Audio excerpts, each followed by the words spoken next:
ఛానల్‌ని సబ్స్క్రైబ్ చేసి ఒక్క ఛాన్స్ ఇవ్వచ్చు కదా! మంచి మంచి వీడియోస్ అందిస్తాను. అలాగే ఇంత చిన్న వీడియోలోని ఇంత ఇన్ఫర్మేషన్ ఉందంటే పెద్ద వీడియోలో ఇంకెంత ఉంటుంది?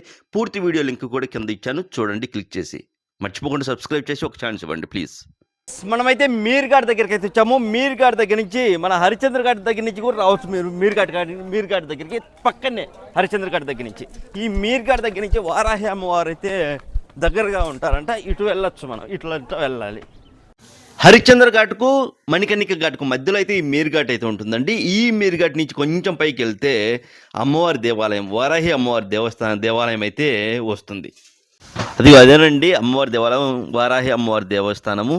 చూడండి, అమ్మవారి దేవాలయంకు తలుపులు ఎరుపు రంగులో అయితే ఉంటాయండి. చాలామంది వారాహి దేవాలయంకు ఎలా వెళ్ళాలో తెలియక ఇబ్బంది పడుతుంటారు కదా, అలాంటి వాళ్ళ కోసం ఈ వీడియో. అమ్మవారి దర్శనం మీకు కలగాలి అంటే ఉదయం 6 గంటలకి పోయి క్యూలో నిల్చుంటే మీకు 9:30 వరకు అయితే దర్శనం ఉంటుంది. 9:30 తర్వాత తలుపులు మూసేస్తారండి గుడి.